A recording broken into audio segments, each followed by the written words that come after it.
The first notes fell into the room like a secret that had waited years to be spoken, and the moment the single dad's fingers touched the piano, the powerful CEO standing near the front froze as if the air itself had stopped breathing. The melody was soft, trembling, and impossibly familiar, carrying a memory she had buried deep inside her success and silence.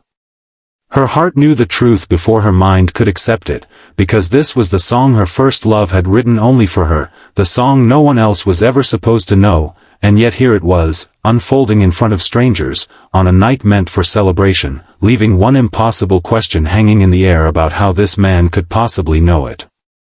If you believe in kindness, second chances, and stories that heal the heart, please like, comment, share, and subscribe to the channel Pure Kindness right now, because what happens next is the reason these stories matter. Ethan Cross had not planned to play that melody. He had come to the annual winter charity gala only because his daughter begged him not to spend another evening hiding from the world.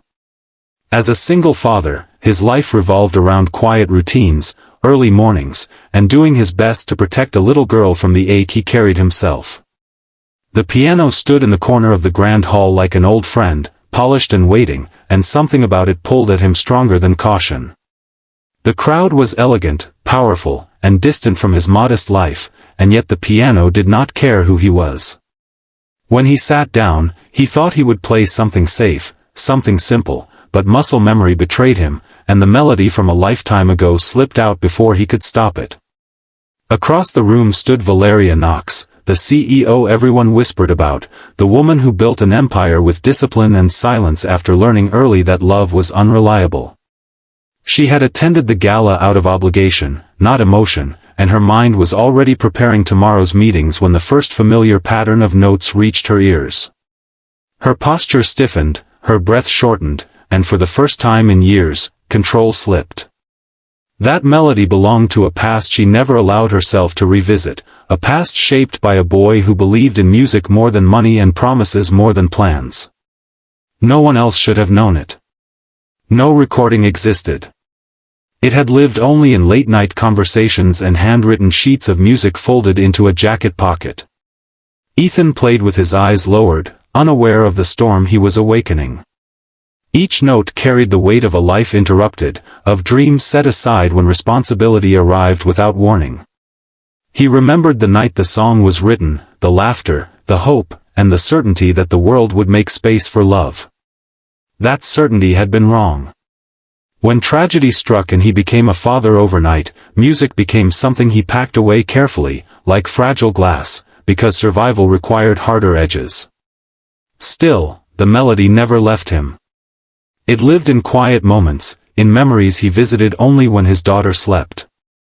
The room grew silent as people sensed something deeper unfolding. Applause faded into stillness, and faces softened without understanding why. Valeria felt tears threaten the composure she had perfected, and in that moment, she was no longer the woman who commanded boardrooms. She was a young woman again, listening to a promise made in music, realizing it had never truly been broken, only delayed by fear and circumstance. She wanted to move, to stop him, to demand answers, but her feet would not obey. The melody held her in place, unraveling years of carefully stacked walls. Ethan finished the final note with a trembling exhale, feeling exposed and strangely lighter, as if he had finally spoken a truth he had been carrying alone. The applause came slowly, uncertain at first, then building, but it felt distant to him. He stood to leave, already regretting letting something so personal escape into the open, when he sensed a presence behind him that felt heavier than the crowd. Valeria stepped closer, her expression unreadable, her eyes locked on him as if searching for a face she had never stopped remembering. In that suspended moment, both lives hovered on the edge of recognition, waiting to see whether the past would hurt them again or finally offer healing. Ethan's world had been shaped by small sacrifices and quiet victories, by learning how to braid hair, pack lunches, and hide exhaustion behind encouragement. Valeria's world had been shaped by ambition, strategy, and the belief that vulnerability was a liability. Yet the melody had crossed every boundary, reminding them both that the truest parts of a person do not disappear just because life demands something else. Around them, the gala resumed its rhythm, unaware that something fragile and extraordinary had cracked open between two people who once believed in forever. As the night drew toward its end, Valeria realized that all her success had never filled the empty space that song now illuminated. Ethan realized that the part of him he thought was gone had simply been waiting for permission to breathe again.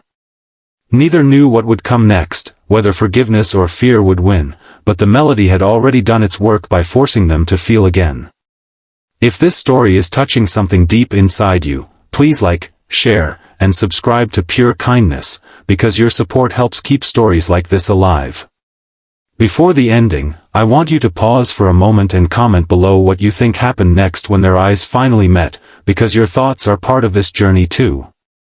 The piano stood silent once more, but its echo lingered in the hearts of everyone who heard it, especially two souls who learned that even after years of separation, love sometimes waits patiently for the right moment to return, not as it once was, but as something stronger, wiser, and finally ready to be lived.